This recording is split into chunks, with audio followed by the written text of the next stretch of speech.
Kali ini mengetengahkan episode ke-24 dengan judul Akhir Perjalanan Impian.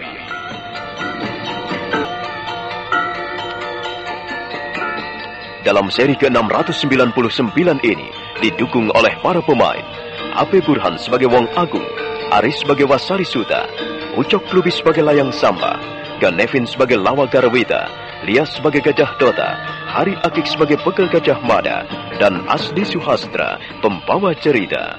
Selamat menikmati. Prajurit, bongkar tenda dan lanjutkan perjalanan. Desa Bedander pasti tidak jauh lagi di depan mata kita. Ayo.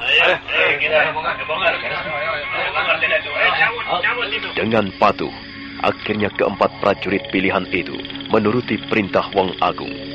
Wasari Suta selaku pimpinan di antara mereka mengajak teman-temannya untuk membereskan tenda dan mengemasinya. Dua tenda yang baru saja didirikan dirubuhkan kembali. Sebentar kemudian, empat prajurit itu telah selesai dan bersiap berangkat meneruskan pencarian. Tuanku Wong Agung, kami telah siap untuk kembali meneruskan perjalanan pencarian. Bagus. Begitulah seharusnya seorang prajurit. Harus siap setiap saat tanpa mengeluh. Mari, naiklah ke kuda masing-masing. Teman-teman, naik ke kuda masing-masing dan siap melanjutkan perjalanan. Ya.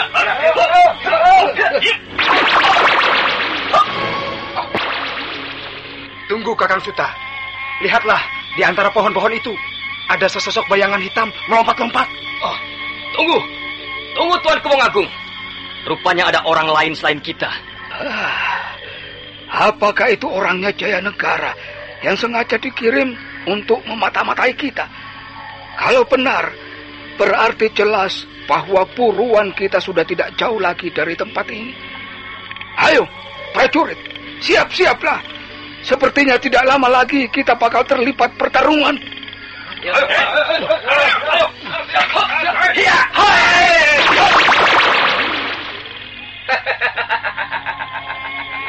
Maaf, kalau kedatanganku ini mengganggu perjalanan kalian. Siapa tuan ini sebenarnya?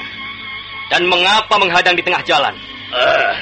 Katakanlah, siapa tuan dan apa kemauan tuan? Setelah itu beranjaklah dari hadapan kami. Bukankah kita tidak pernah berurusan sebelumnya? Ayolah tuan, berbicaralah. Hati-hati. Dia pastilah mata-mata yang dikirim Jaya Negara untuk mengawasi kita. Ayo, kurung dia dan tangkap hidup-hidup. Kita perlu mengorek keterangan dari mulutnya tentang di mana Jaya Negara sembunyi. Kawan-kawan, kurung dia, tangkap hidup-hidup. Ayo!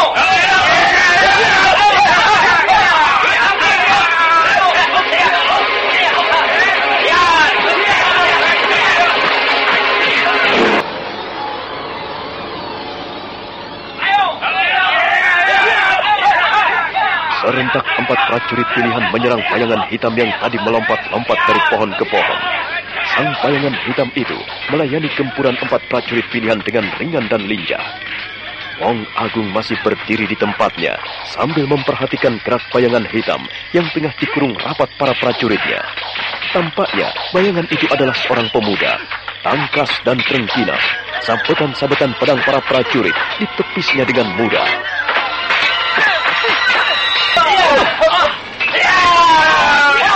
Rupanya bayangan itu seorang pemuda.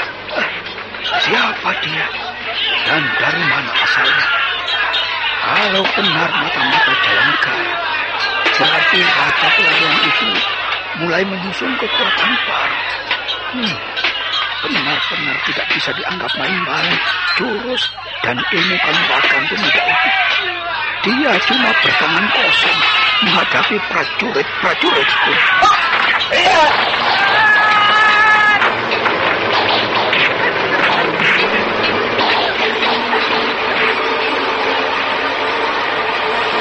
Wong Agung, guru Rakuti itu menilai ilmu kanuragan yang dimiliki sang pemuda misterius tidak cuma biasa-biasa saja. Diam-diam dia kagum, tapi juga sekaligus panas hatinya. Empat prajurit yang mengepungnya tak banyak memberikan perlawanan yang berarti. Setiap serangan yang dilancarkan dengan mudah dapat dihindari. Tetapi sebaliknya, setiap serangan si pemuda misterius nyaris melukai sasarannya. Akhirnya, Wong Agung memutuskan untuk ikut terjun menyerang pemuda itu. Pertarungan ini bisa membuang-buang waktu.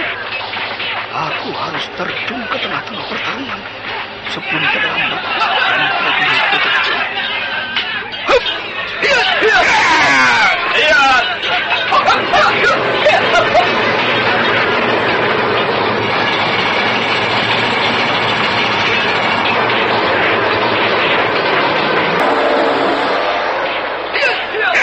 Agung langsung terjun ke tengah-tengah pertarungan. 4 prajurit yang tadinya mulai kewalahan kini menjadi bersemangat kembali melihat Guru Rakuti itu turun tangan membantu mereka. Perkelahian memang terlihat seimbang. Gempuran dan tangkisan saling bersusulan. Kini si pemuda misterius tak mau main-main. Serangan dan gempurannya lebih pasti lagi. Setiap pukulan tangannya mengarah titik-titik kelemahan lawan.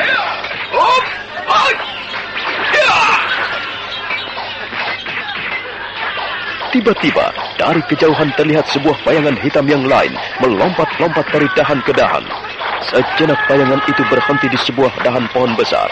Dia memperhatikan jalannya pertarungan yang nampaknya semakin seru dan panas. Diam-diam, bayangan itu kagum pada sang pemuda yang dikeroyok oleh 5 orang itu. Aku kenal betul. Mereka tentu prajurit-prajuritnya Rakuti. Dan orang tua yang memimpin serangan itu pastilah Wong Agung, Guru Rakuti. Tapi siapa yang sedang dikeroyok itu? Ternyata bayangan itu tak lain adalah Bekel Gajah Mada yang sedang mengadakan perondaan keliling wilayah desa Bedandar. Dia kagum pada sang pemuda yang sedang melayani keroyokan itu. Sepertinya pemuda itu perlu dibantu. Siapapun pemuda itu, aku harus turun tangan membantunya. Dan aku harus mengusir Wong Agung berikut 4 prajurit. Mereka telah memasuki wilayah desa Bedandar. Dan ini tidak bisa dibiarkan begitu saja.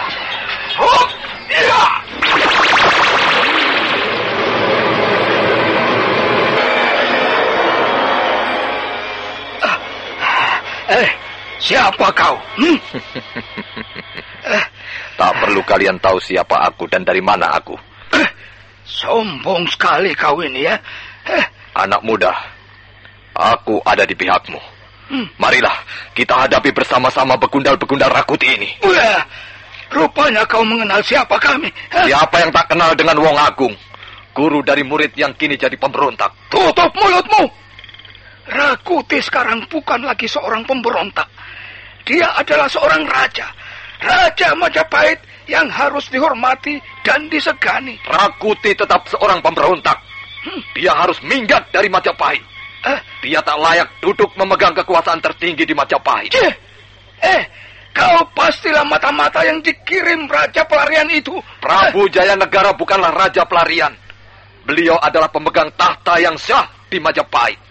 Dan Rakuti adalah raja pemberontak yang harus minggat dari singgasana yang direbutnya. Ayo prajurit, jangan tunggu lama-lama lagi. Kurung 2 orang ini dan tangkap mereka. Ayo teman-teman, ikat mereka.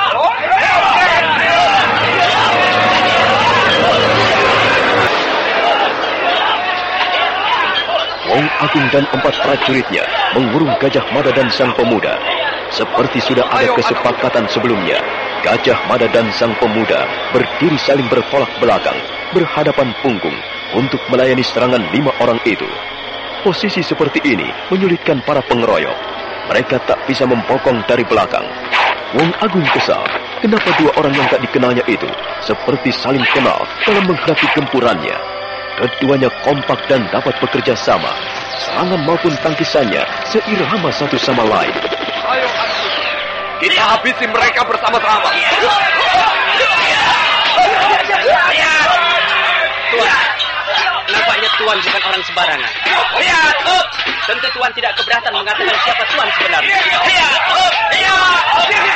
Nanti setelah kita selesaikan pertarungan ini, kita bisa saling berkenalan.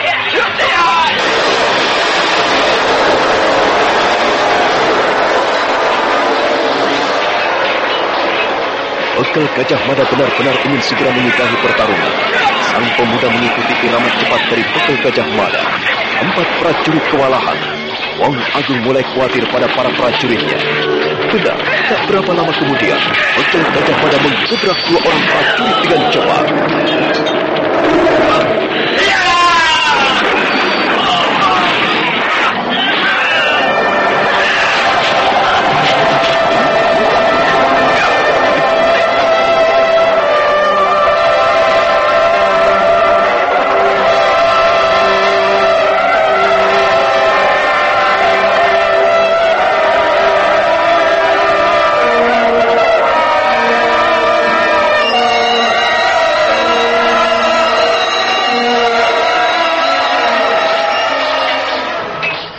Wong Agung kaget.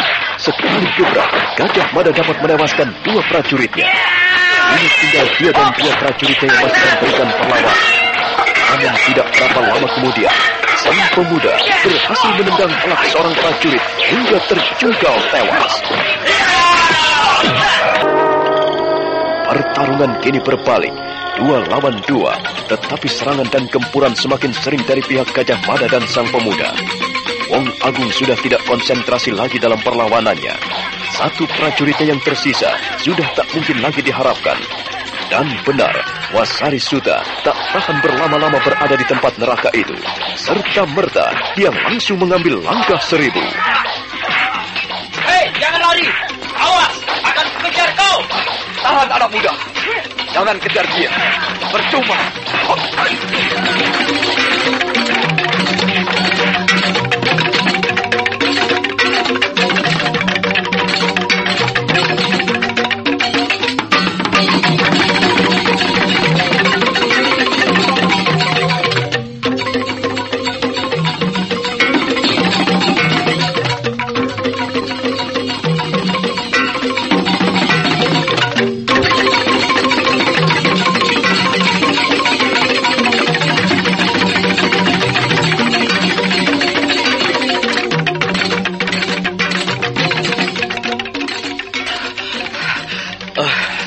Mengapa Tuan melarang saya mengejar orang itu? Percuma, anak muda. Dia hanya seorang prajurit bawahan. Justru yang kita perlukan orang tua ini. Oh, jadi kau anggap aku tidak mampu menghadapi kalian berdua sekaligus? Ayo, majulah bersama-sama. Jangan satu-satu. Aku, Wong Agung, tidak nantinya undur dari arena pertarungan ini. Ayo, majulah. Kau tak perlu terlalu bersemangat, orang tua. Ajalmu sudah bisa ditebak. Tidak berapa lama lagi kau pasti sudah menyusul 3 prajuritmu yang lain. Kasian kalau mereka harus pergi ke neraka tanpa pemimpinnya. Tidak segampang itu kalian merampas nyawaku. Malah sebaliknya, akulah yang akan membawa kepala kalian ke hadapan Rakuti. Ya, mudah-mudahan saja keinginanmu terkabul, orang tua. Bawalah kepala kami ke hadapan Rakuti yang mursal itu, agar kiprahmu sebagai seorang guru dapat dihargai oleh murid yang mursal itu. Jangan memaki muridku seenak perutmu. Akan kubuat dedel duel isi perutmu. Kau terlalu banyak permintaan. Pertama ingin memenggal kepala kami. Sekarang ingin membuat perut kami dedel duel. Mana yang benar, orang tua? Sudahlah. Jangan banyak berkata-kata. Ayo, kita mulai permainan kita. Ayo. Aku juga sudah ingin bermain-main, Bapak Tua. Aku setuju pendapatmu. Mari, kita segera mulai permainan ini. Aku sudah tidak sabar ingin memukulmu dengan ajian andalanku. Aji Tapak Wisa. Apa kau bilang? Aji Tapak Wisa? Iya. Aku seperti pernah dengar ajian itu. Dulu ketika aku baru saja turun dari Gunung Bromo, aku pernah dengar ajian itu. Tapi siapa pemiliknya? Aku sudah lupa sama sekali. Bapak Tua, kiranya bukan waktunya mengingat-ingat masa lalu. Bagiku masa lalu adalah masa yang kelabu. Jangan bawa-bawa aku ke masa lalu. Aku ingin hidup untuk masa depan, bukan untuk masa lalu. Tapi seseorang terbentuk karena masa lalunya. Masa lalu adalah anjakan seseorang dalam meniti hari-harinya. Jadi kau tidak bisa ingkar dari masa lalumu. Cah Bagus. Ya. Sekali lagi Bapak Tua, jangan singgung-singgung masa lalu. Masa itu sudah aku kubur dalam-dalam. Jangan coba membongkar kuburan masa laluku. Paham? Walah, bocah Bagus. Rupanya kau cepat sekali naik darah. Aku jadi teringat seorang murid kesayanganku yang pernah... Diam! Tutup mulutmu. Dan marilah kita mulai permainan ini. Bagaimana, Tuan? Apakah sudah bisa kita mulai? Aku sudah menunggu sejak tadi, anak muda. Bagus. Hop, iya! Hop, iya! Hop, iya! Hop, iya! Wong Agung terhenyak. Pemuda misterius itu langsung menyerangnya dengan sebat. Tidak berapa lama setelah itu, bekal Gajah Mada pun menyeruak menghantam. Orang tua guru rakut itu kalang kabut. Tapi pengalamannya membuat dia mudah menghindar dengan ringan. Pertarungan sengit terjadi dengan seru dan alot. Aku juga sudah ingin bermain-main, Bapak Tua. Aku setuju pendapatmu, bahwa kita tidak perlu banyak membuang waktu. Ayolah, kita segera mulai permainan ini. Aku sudah tidak sabar ingin menghantammu dengan ajian andalanku. Aji Tapak Wisa.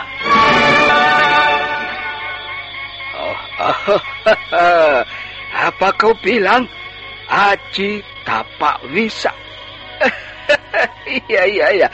Aku seperti pernah dengar jenis pukulan itu.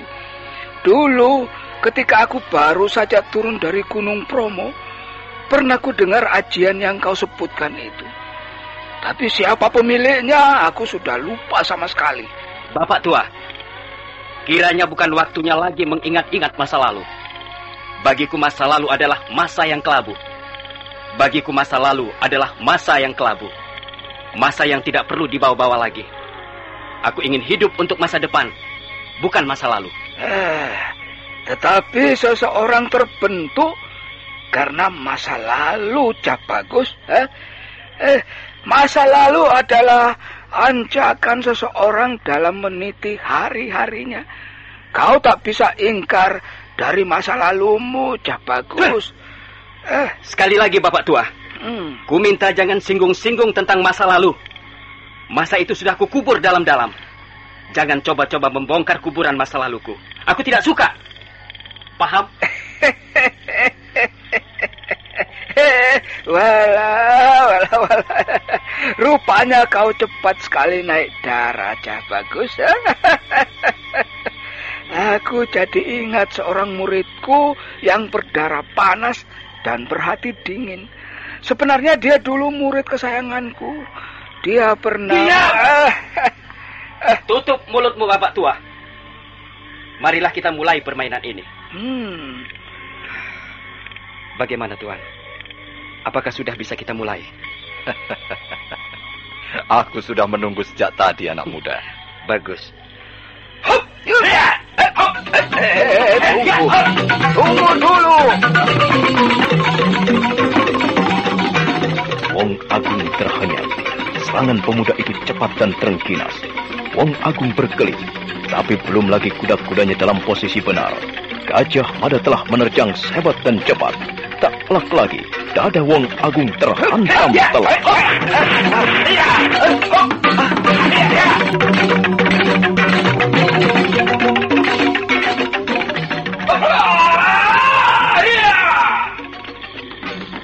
Wong Agung terlempar beberapa tombak. Tubuhnya terjerembab ke atas semak-semak. Dia berusaha bangkit kembali, tersuruk-suruk. Wong Agung mengatur napas sejenak, namun batu-batu kecilnya masih mengganggu.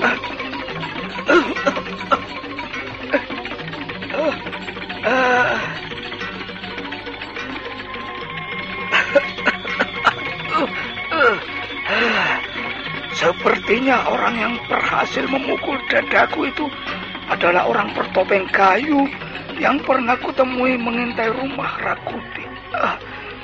Siapa sebenarnya dia ini? cukup tangguh juga rupanya. Baru sekarang dia keluarkan kemampuan yang sesungguhnya. Dulu ketika berhadapan denganku, dia tidak bersungguh-sungguh. Kalau begitu aku pun tidak boleh ayal-ayalan. Akan ku hantam dia dengan pukulan Aji Segoro Geni. Kini Wong Agung telah berdiri dengan sempurna. Kedua tangannya terangkat ke atas, seraya memutar-mutar, sedang kakinya mengkais-kais tanah. Orang tua itu ternyata tengah menyiapkan Aji Segara Geninya. Melihat kelakuan aneh lawannya, sang pemuda misterius langsung mengambil ancang-ancang pula. Dia tahu bahwa orang tua di hadapannya sedang menyiapkan ajian andalannya. Sementara itu, Bekel Gajah Mada bersiap-siap pula menghadapi pukulan Aji Segara Geni yang pasti akan ditujukan ke arah dirinya. Siro Ratu Ning Geni, Siro Angwasaning Ratu Ning Geni, langit iro, langit geni, jagat iro, jagat geni, segoro niro, segoro geni, siro Ratu Ning Geni, siro Angwasani Ratu Ning Geni, langit iro. Bergetar suara orang tua itu membacakan mantra-mantranya. Wajahnya menegang, bibirnya bergetar. Tak lama kemudian dari ubun-ubunnya keluar asap. Udara di sekitar menjadi panas. Pohon-pohon meranggas. Hawa panas semakin membakar pori-pori. Sang pemuda tahu bahwa sebentar lagi pasti terjadi suatu kejadian yang luar biasa. Oleh sebab itu, dia bersiap mengeluarkan ajian andalannya pula. Bekel Gajah Mada sadar bahwa dirinya akan dijadikan tumpuan sasaran. Dan sebentar kemudian, Aji Segoro Geni, Aji Tabak Wisa.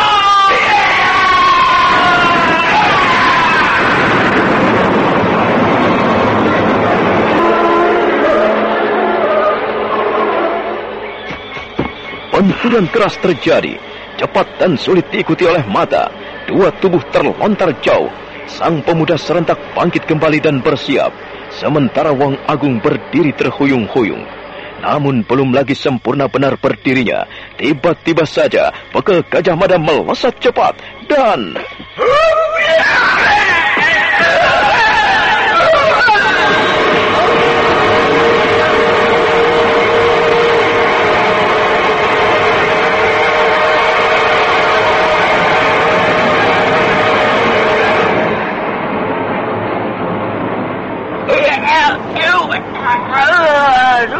Wong Agung terkapar, dadanya terhantam telah pukulan Gajah Mada.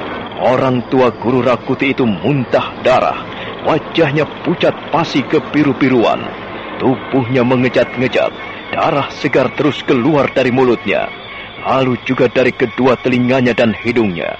Dan sebentar kemudian, tubuh itu kaku tak bergeming. Wong Agung binasa.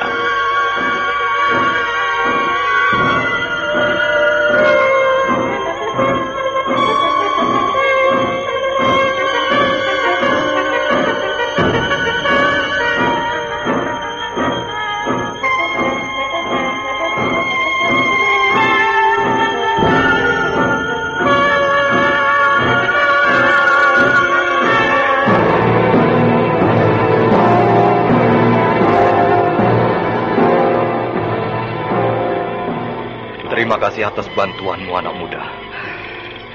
Saya pun berterima kasih kepada Tuan. Pukulan Tuan luar biasa dahsyatnya. Tidak. Justru pukulanmu yang melumpuhkan perlawanannya. Aku hanya sekedar menggedor dadanya. Jujur saja saya katakan, Tuan sungguh mengagumkan. Apakah saya boleh mengenal nama Tuan? Namaku Gajah Mada. Berasal dari kota Raja Majapahit. Sepertinya saya pernah mendengar nama Tuan. Tidak. Aku orang biasa saja. Namaku tak patut untuk dikenal. Lalu siapa kau, anak muda? Nama saya Layang Samba. Layang Samba. Dari mana asalmu dan hendak kemana tujuanmu? Saya lebih tepat dikatakan sebagai pengembara, Tuan. Berjalan tanpa tujuan yang pasti, mengikuti gerak langkah kaki. Kadang saya ingin berkunjung ke kota Raja Majapahit, yang dikatakan kebanyakan orang sebagai tempat yang menyimpan segala kemungkinan. Kota yang ramai dan penuh dengan aneka tontonan. Ya, barangkali Tuan bersedia berjalan bersama saya menuju kota Raja Majapahit. Kota Raja Majapahit sekarang ini sedang dilanda kekacauan. Kaum pemberontak menguasai keadaan. Kaum pemberontak? Iya. Siapa mereka dan dari mana mereka, Tuan? Mereka berasal dari kalangan orang dalam sendiri. Pemimpinnya adalah Rakuti. Dan yang baru saja kita bunuh adalah gurunya. Oh, jadi kita baru saja membunuh gurunya Rakuti, pimpinan pemberontak itu, Tuan? Iya, benar anak muda. Lalu apa tujuanmu ke Majapahit? Ya, semula saya berniat ingin menjadi prajurit Majapahit. Tapi kalau keadaannya kacau seperti itu, apalah artinya saya ke Majapahit, Tuan? Di mana tempat tinggalmu? Saya tidak punya tempat tinggal. Kalau begitu, bersediakah kau kuangkat menjadi prajurit Majapahit? Oh, siapakah Tuan sebenarnya? Pangkatku hanya seorang bekal. Tetapi keadaan memaksaku untuk menyelamatkan Gusti Prabu Jayanegara. Dan sekarang, beliau mengangkatku sebagai pimpinan pasukan penyelamat raja. Oh, jadi benarkah yang saya hadapi ini adalah bekal Gajah Mada? Oh, Tuan bekal Gajah Mada. Bangkitlah anak muda. Berdirilah. Tak layak kau berlutut di depanku seperti itu. Aku ini bukanlah raja. Berikanlah sembah sujudmu ke hadapan Gusti Prabu Jayanegara. Sebentar lagi, kau akan kubawa menghadap beliau. Terima kasih. Terima kasih, Tuan bekal Gajah Mada. Ayolah, bangunlah dari berlutut. Mari kita ke desa Bedandar. Gusti Prabu berada di sana. Terima kasih. Terima kasih. Mari, Tuan bekal. Mari.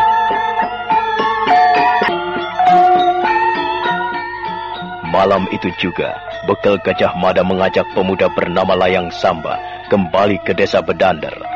Sepanjang jalan, sang pemuda menanyakan apa saja yang pernah didengarnya tentang Majapahit. Mereka berjalan beriringan, menembus hutan tarik. Hingga pagi tiba, mereka sampai di tepi batas desa Bedandar.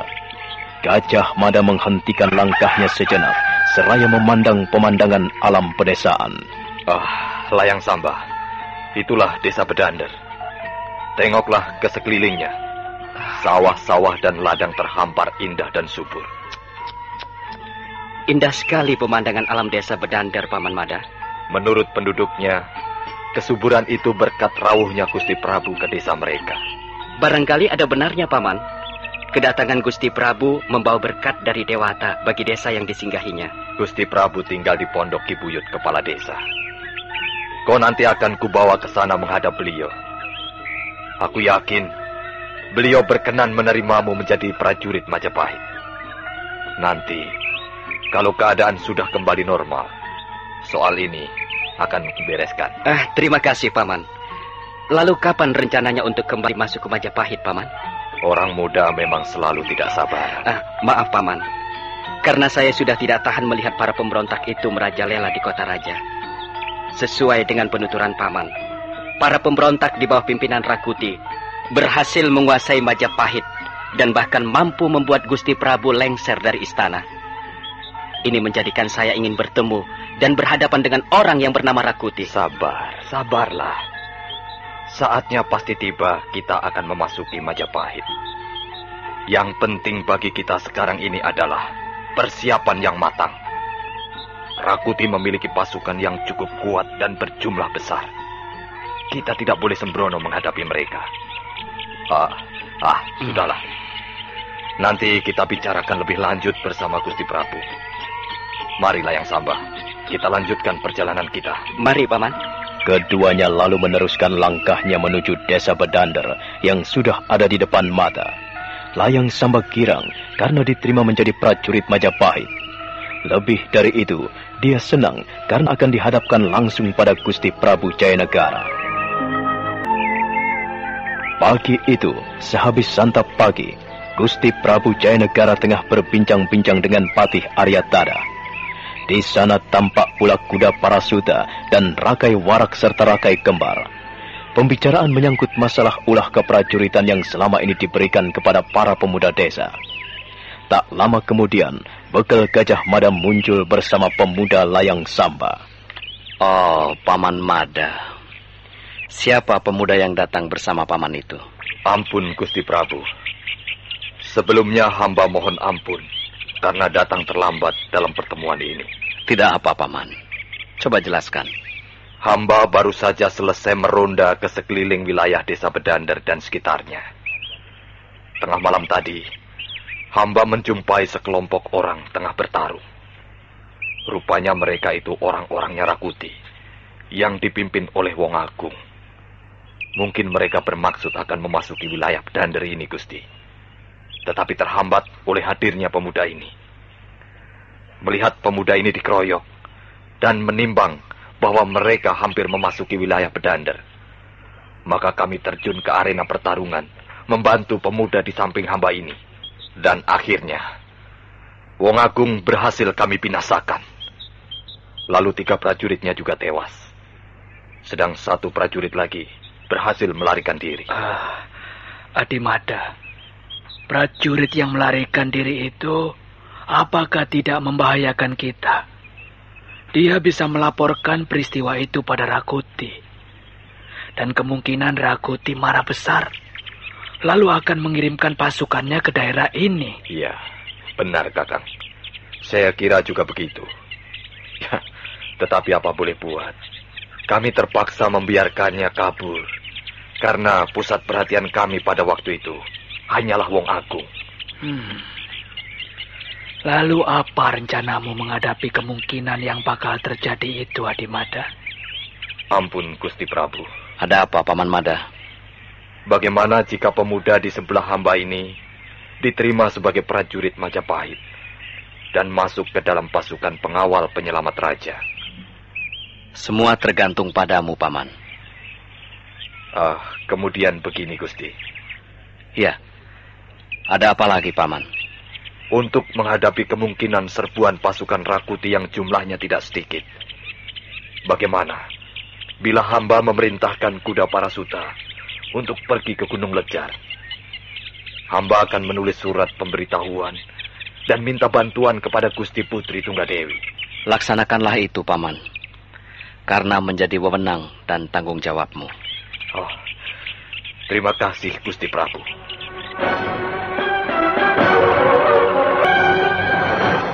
Layang Samba diterima menjadi prajurit pasukan pengawal raja. Sementara kematian Wong Agung tentu akan membuat kemarahan Rakuti. Sebab itulah, Gajah Mada lalu memerintahkan kuda Parasuta pergi ke Gunung Lejar untuk memberitahukan keadaan yang sebenarnya. Hari itu, seusai santap pagi, Gusti Prabu Jayanegara berbincang-bincang dengan Mapatih Aryatada, kuda Parasuta, dan Rakai Warak serta Rakai Kembar. Pembicaraan menyangkut masalah olah keprajuritan yang selama ini diberikan kepada para pemuda desa. Tidak lama kemudian, muncul bekal Gajah Mada didampingi pemuda Layang Samba. Oh, Paman Mada. Siapa pemuda yang bersama paman itu? Ampun, Gusti Prabu.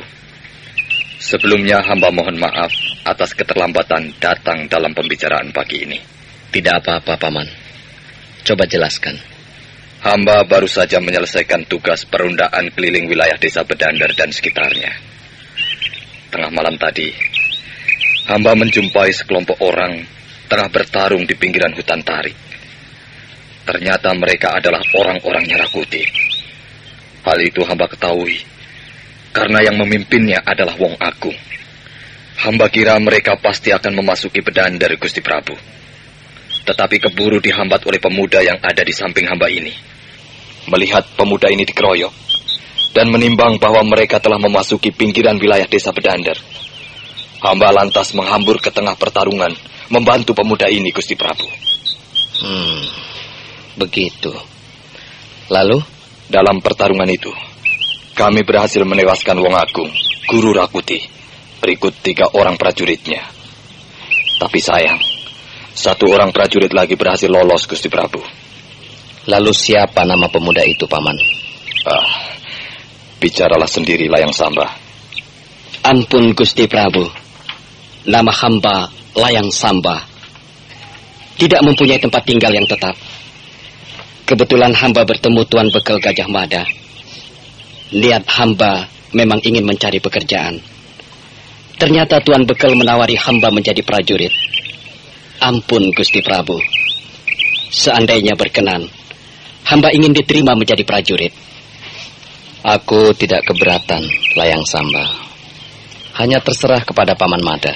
Hamba kira melihat kemampuan ulah kanuragan yang dimilikinya, kiranya Layang Samba cocok untuk menjadi prajurit pengawal Gusti Prabu. Baiklah. Kau kuterima, Layang Samba. Terima kasih, Gusti Prabu. Hamba berjanji akan setia dan senantiasa berada di dekat Gusti Prabu demi keamanan dan keselamatan Gusti Prabu dari rayahan tangan para pemberontak. Adimada, Saya Kakang Patih. apakah prajurit yang lolos itu tidak mungkin akan melaporkan peristiwa itu kepada Rakuti? Hal ini bisa membahayakan kita. Rakuti pasti marah besar kalau tahu gurunya tewas kalian bunuh. Dan untuk melampiaskan sakit hatinya, dia pasti akan menyerbu desa ini dengan ribuan pasukannya. Iya, benar Kakang Patih. Saya pun berpikir seperti itu.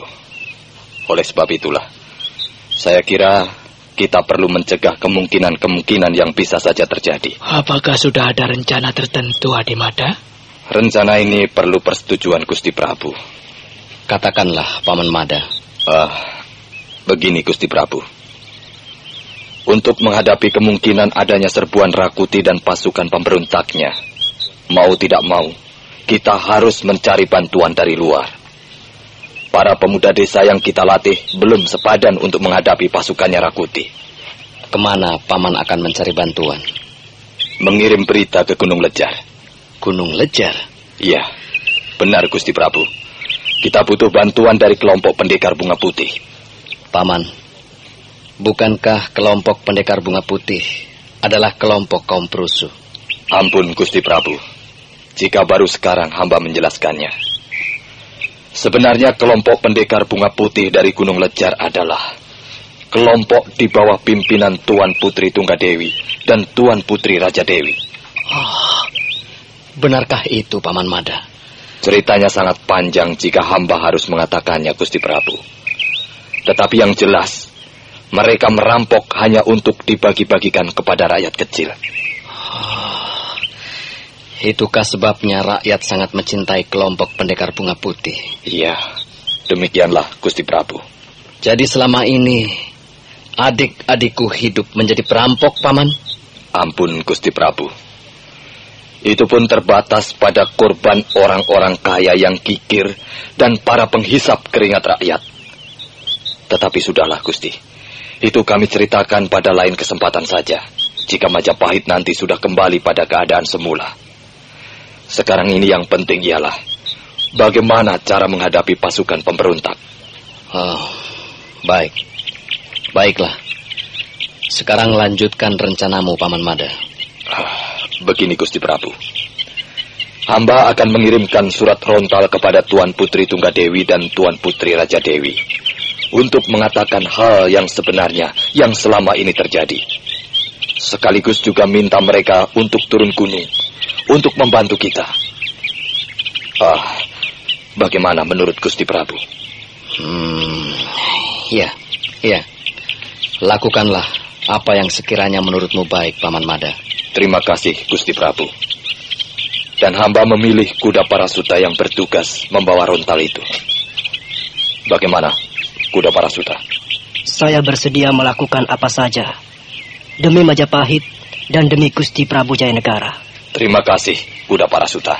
Kuda Parasuta tanpa berpikir panjang lebar lagi langsung menerima dengan senang tugas yang akan dibebankan ke pundaknya. Dia tahu bahwa tugas maha penting ini tidak sembarangan orang boleh melaksanakannya. Ini tugas negara, tugas yang harus dengan baik dikerjakannya. Kita tinggalkan sejenak suasana desa Bedandar. Kini kita beralih ke kaki Gunung Lemah Dungur, di mana Rakuti dan pasukannya mendirikan kemah.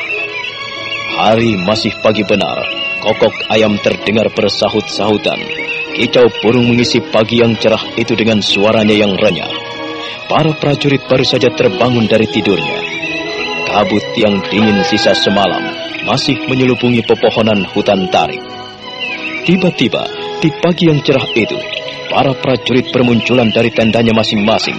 Begitu mendengar seorang rekannya berteriak-teriak parau dan terengah-engah. Tuan! Tuan Rakuti! Katiwasan, Tuan! Katiwasan, Tuan! Pangpung, siapa itu yang berteriak-teriak?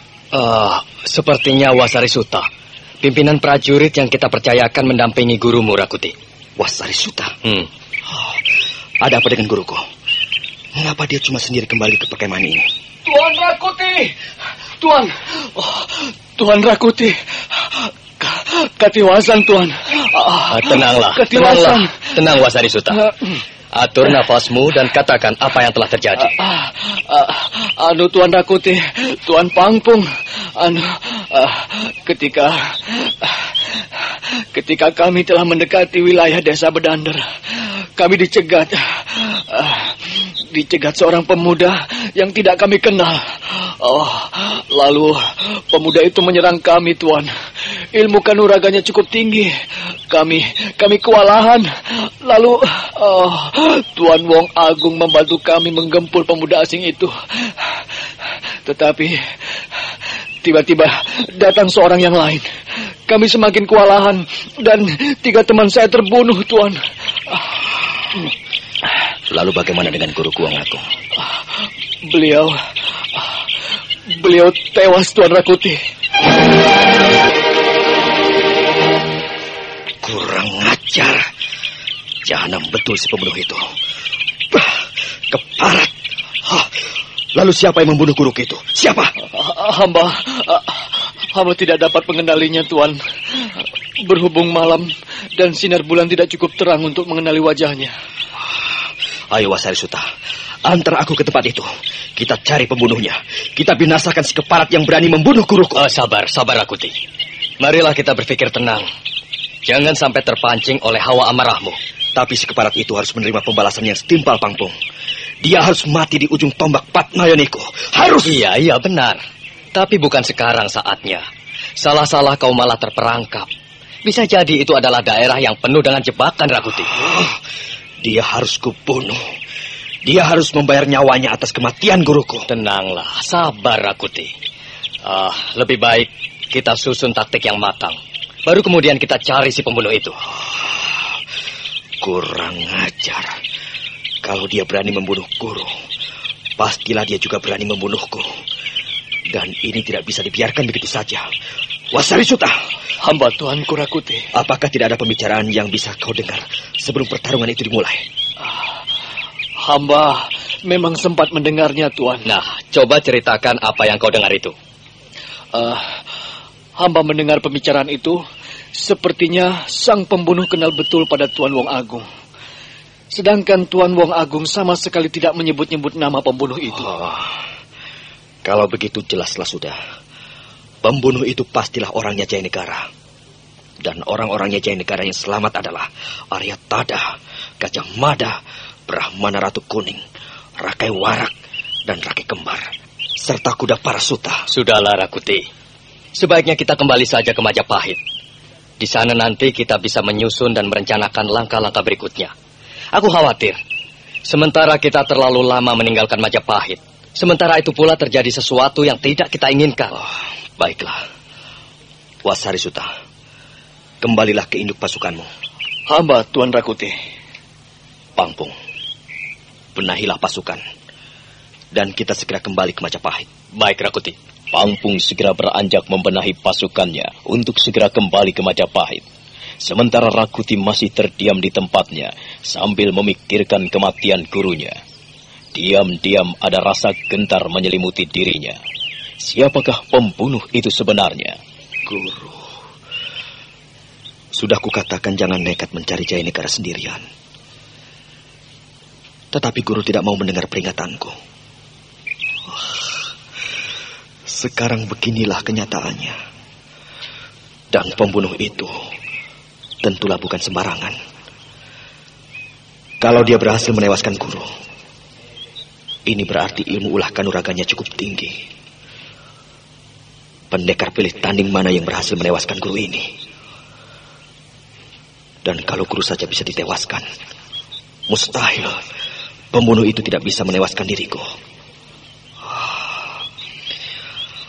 Apakah Aji Skorogeni ada yang mampu menangkalnya?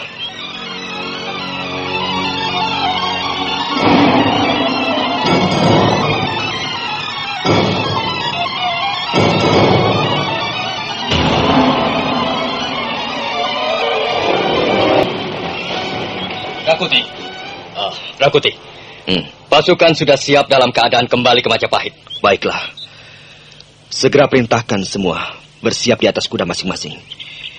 Kita kembali ke Majapahit. Hatiku gundah dan gelisah, Pangpung. Kita harus segera sampai di Majapahit untuk menyusun dan merencanakan langkah berikutnya. Baiklah, Rakuti. Pasukan, bersiaplah di atas kuda masing-masing. Kita akan segera kembali ke Majapahit. Ayo, naiklah ke atas kuda masing-masing.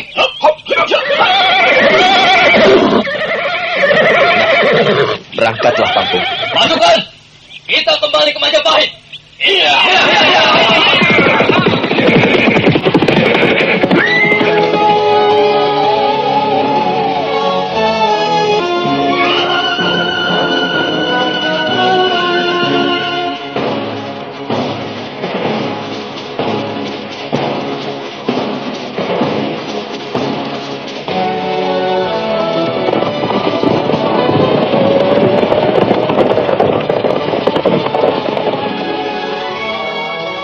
Rakuti dengan 1000 pasukan bergerak kembali ke kota Raja Majapahit.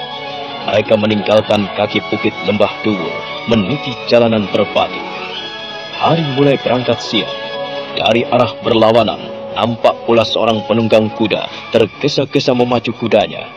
Penunggang kuda itu tidak tahu bahwa di depannya ada 1000 pasukan Rakuti tengah menuju ke Majapahit.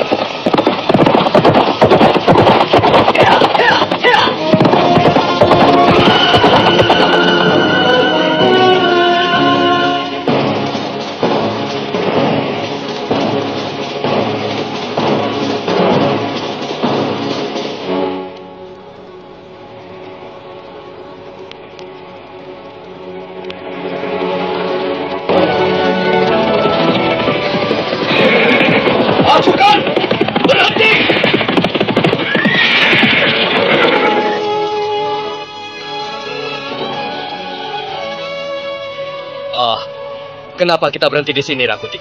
Tengoklah di depan kita. Ada seorang penunggang kuda menuju kemari. Siapa lagi itu? Mungkinkah Rabanyak atau Rapansa yang ingin menyampaikan tentang keadaan Majapahit? Rasanya tidak mungkin, Pangpung. Apakah Resi Mahalalita? Tidak mungkin. Tidak. Untuk apa lagi dia datang menggangguku? Seperti seorang pemuda. Iya. Dia bukan Resi Mahalalita. Penunggang kuda itu seorang pemuda. Hei! Siapa kau orang muda? Cepat katakan siapa dirimu. Dan mau kemana tujuanmu? Pangpung, nampaknya orang itu mencurigakan sekali. Iya, benar Rakuti. Mungkin dia Teleksan di Jayanegara. Hei! Berhenti! Tunggu!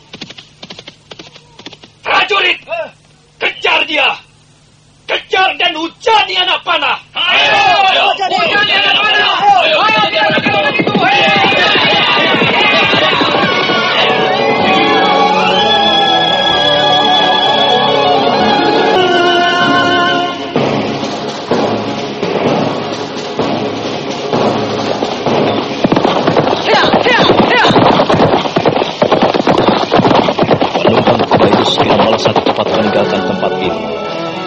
prajurit Rakuti mengejarnya sambil menghujani penunggang kuda itu dengan anak-anak yang mendesing-desing.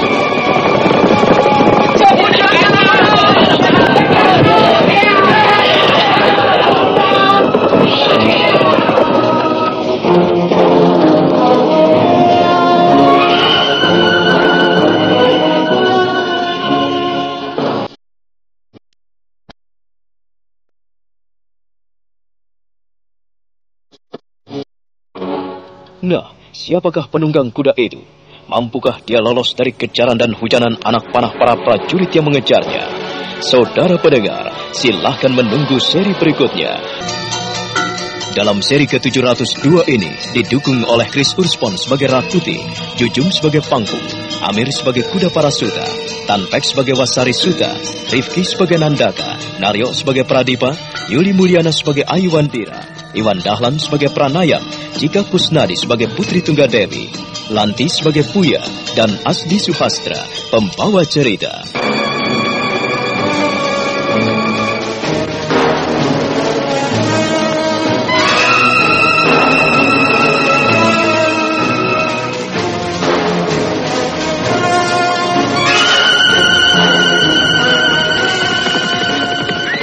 Pasukan! Berhenti!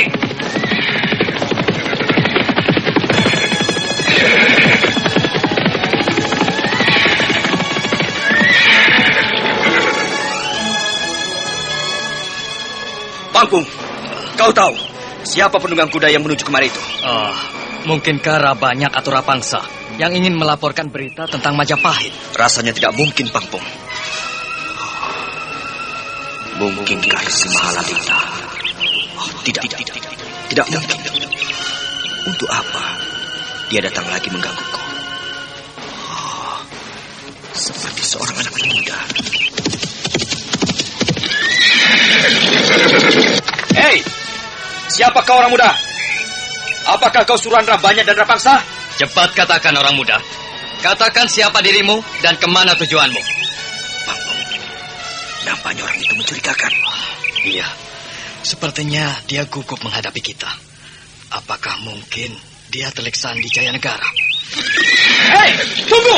Berhenti! Prajurit! Kejar dia dan hujani anak panah! Cepat! Ayo!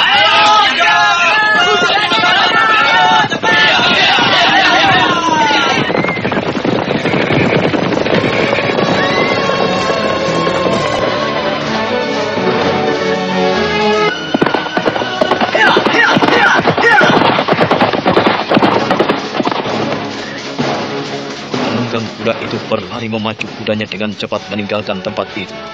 Para prajurit Rakuti mengejar sambil menghujaninya dengan anak panah.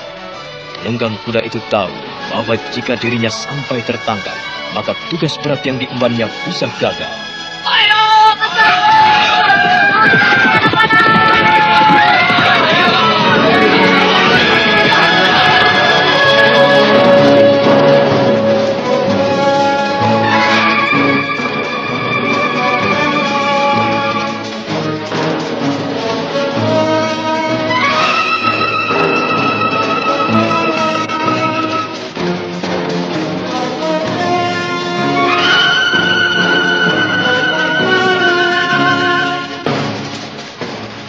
Penunggang kuda yang tidak lain adalah kuda Parasuta itu memacu kudanya semakin cepat dan berkelok-kelok melintasi jalan setapak serta keluar masuk rimbunan pepohonan.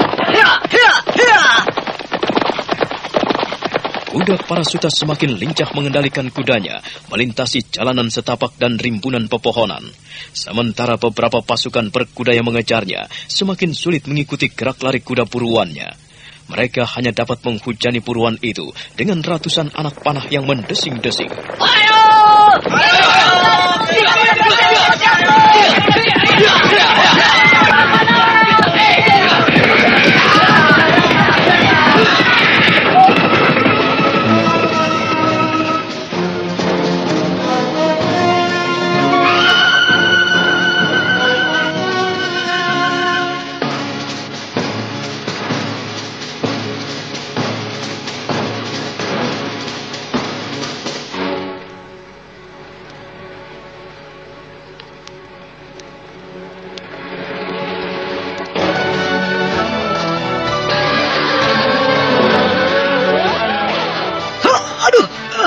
Sebuah anak panah menancap di punggung kuda Parasuta. Dia merintih kesakitan. Punggungnya terasa panas luar biasa. Mata anak panah itu rupanya dibubuhi racun. Namun dia tetap bertahan. Tugasnya menyampaikan surat ke Gunung Lejar harus terpenuhi. Aku harus sampai ke Gunung Lejar. Walau bagaimanapun, aku harus selamat sampai di kaki Gunung Lejar.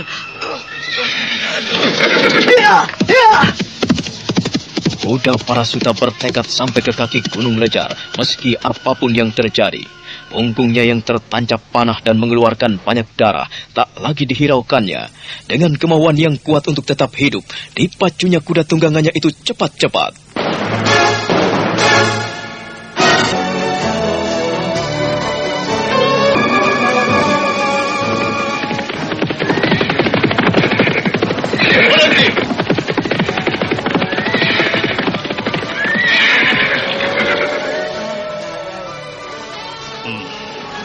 Lihatlah di atas sema itu. Pastilah ceceran darah itu berasal dari buruan kita. Benar. Ini ceceran darah segar Kakang Suta. Lalu bagaimana sekarang? Apakah kita akan terus mengejarnya?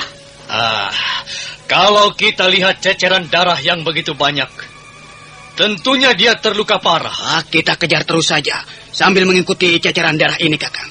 Pasti kita akan temukan dan kita tangkap. Benar, Kakang. Mari kita ikuti ceceran darah ini. Percuma, teman-teman. Cepat atau lambat buruan kita pasti menemui ajalnya kehabisan darah. Terlebih lagi mata anak panah itu beracun. Jadi akan kita biarkan dia lolos, Kakang? Menurut pendapatku, Kakang, sebaiknya kita kejar saja. Kita akan mudah menangkapnya, Kakang. Percuma. Hanya membuang-buang waktu. Tujuan kita akan kembali ke Majapahit. Buat apa lagi bersusah payah mengejar orang yang kita tidak tahu asal-usulnya? Lalu bagaimana laporan kita pada Tuan Rakuti? Iya, Kakang. Kita akan melapor apa? Katakan saja bahwa buruan kita tewas terkena anak panah. Lalu kita tinggalkan. Dan lagi menurut pendapatku, dia pasti akan tewas. Baiklah. Aku menurut saja. Memang kita bertujuan pulang ke Majapahit. Bukan mengejar buruan yang kita tidak tahu asal-usulnya. Iya. Aku sendiri sudah ingin pulang ke kota Raja Majapahit. Sudah jenuh rasanya berada di tengah hutan seperti ini. Teman-teman, kita kembali pada pasukan Tuan Rakuti. Iya.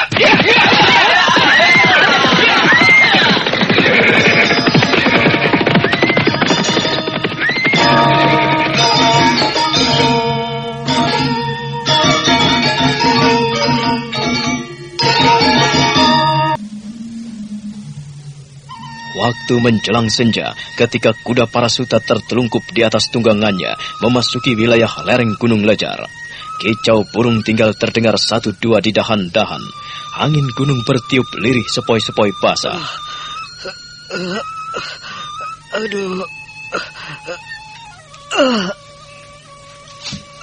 Kuda Parasuta tidak bisa menahan lagi luka di punggungnya. Dia terlalu banyak mengeluarkan darah. Setibanya di dekat pintu terowongan rahasia, tubuhnya yang lunglai jatuh dan pingsan. Siapa itu? Ada apa? Ada apa? Mengapa ramai-ramai? Tenang kawan-kawan, tenang.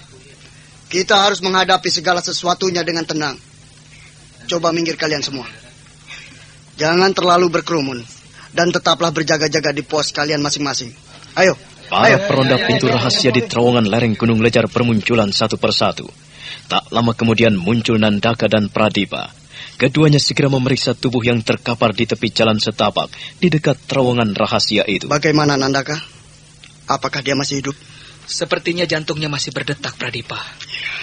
Kukira dia masih bisa diselamatkan. Coba ku periksanya. Bukankah dia ini... dia ini utusan Tuan Gajah Mada. Iya, betul. Betul, Pradipa. Orang ini kalau tidak salah, kuda Parasuta, iya. Ya, pastilah kedatangannya atas perintah Tuan Gajah Mada. Lihat, di pinggang terikat selai daun ronta. Ini tentu surat dari Tuan Gajah Mada untuk Tuan Putri Tunggadewi dan Raja Dewi. Kalau begitu, Pradipa, segera kita angkat dan bawa ke atas Gunung Lejar. Lukanya cukup parah. Mudah-mudahan dia masih bisa bertahan sampai di atas sana. Ayo Pradipa, kita naikkan dia ke atas kuda dan bawa menghadap Tuan Putri. Iya. Mari. Kawan-kawan, kalian tetaplah berjaga-jaga di pintu terowongan. Hanya beberapa orang saja ikut aku menghadap Tuan Putri.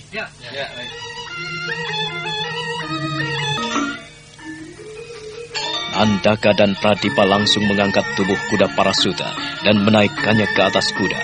Sebentar kemudian mereka telah terguncang-guncang di atas kudanya menuju puncak Gunung Lejar menghadap Putri Tunggadewi dan Raja Dewi.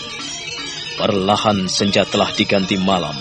Suasana di atas puncak Gunung Lejar mulai nampak lengang. Para penghuninya memilih tinggal di dalam pondok masing-masing daripada di luar yang dingin oleh kabut pegunungan. Tiba-tiba suasana sunyi lengang itu dipecahkan oleh derap orang-orang berkuda memasuki area pemukiman puncak Gunung Lejar. Mereka adalah Nandaka dan Pradipa serta beberapa orang-orangnya. Ada apa, Paman? Nampaknya di luar sana ada kesibukan. Tidak biasanya seperti itu. Iya. Aku lihat Nandaka dan Pradipa menuju pondok Tuan Putri Tunggadewi, menggotong tubuh seseorang yang terluka. Oh, siapa yang terluka itu, Paman? Entahlah. Tetapi bukan orang kita, Ayu. Apakah kita perlu menuju pondok Tuan Putri? Ya, sepertinya ada sesuatu yang mencurigakan. Kita harus ke sana, Ayu. Baik, Paman. Mari. Buya, saya Tuan Putri. Oh, jangan panggil aku Tuan Putri.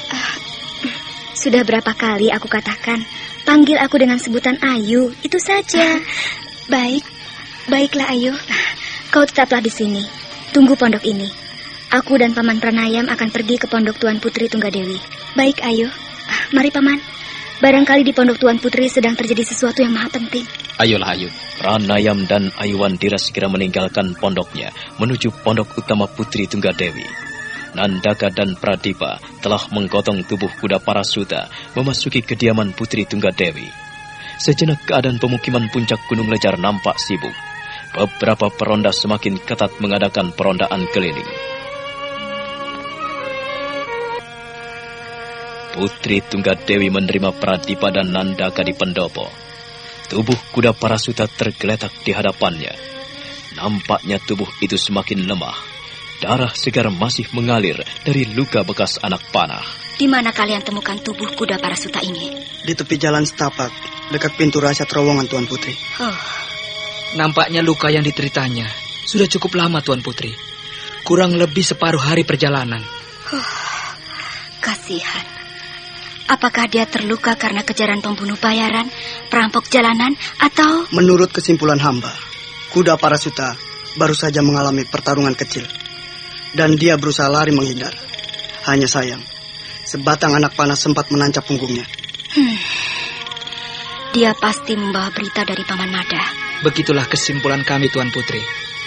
Tuanku Bekal Gajah Mada mengutus kuda Parasuta untuk memberitahukan perkembangan Majapahit. Ya, barangkali ada hubungannya dengan Gusti Prabu Jayanegara. Iya, Kanda Jayanegara.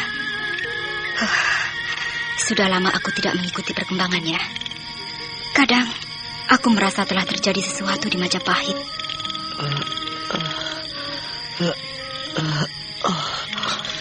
Tuan Putri, dia sadar dari pingsannya.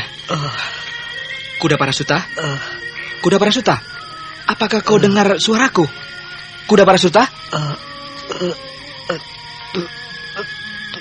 Tuan Putri Tunggadewi. Tuan. Kuda Parasuta, kuatkanlah. Ini aku kuda Parasuta. Aku Putri Tunggadewi. Benarkah ini Tuan Putri? Iya, benar. Kau sudah menghadapku, kuda Parasuta. Tuan Putri Tunggadewi, apa yang telah terjadi, Tuan Putri? Ada apa? Tenanglah, Paman Pranayam. Kuda Parasuta terluka berat. Barangkali dia membawa berita dari Paman Bekal Gajah Mada. Oh, kuda Parasuta. Siapa yang melukaimu? Tuan Pranayam. Ayo, Ayo kuda Parasuta. Kau pasti kuat menahan sakitmu. Ayo, tebakkan. Katakan, ada apa? Hamba. Ayo kuda Parasuta, kau pasti kuat menahan lukamu. Tabahlah, katakan ada apa? Hamba diutus Tuan Bekal Gajah Mada untuk menyampaikan surat ini kepada Tuan Putri Tunggadewi.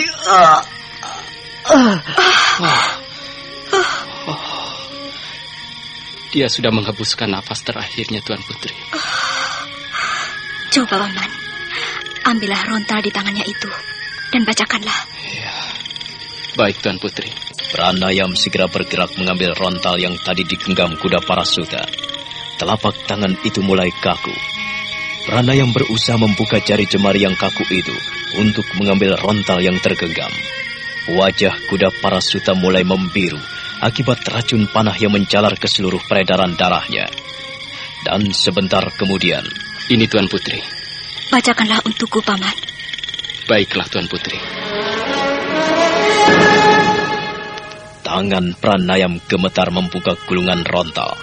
Matanya mulai menelusuri aksara demi aksara. Putri Tunggadewi menahan napas, menunggu aksara-aksara yang akan dibacakan oleh Pranayam. Aiwandira hanya bisa terdiam. Nandaka dan Pradipa menggotong jasad kuda Parasuta keluar dari pendopo. Nah, bagaimanakah bunyi surat yang dikirim oleh Gajah Mada? Dan bagaimana pula tanggapan Putri Tunggadewi atas surat tersebut? Saudara pendengar, silahkan menunggu seri berikutnya. Sampai jumpa.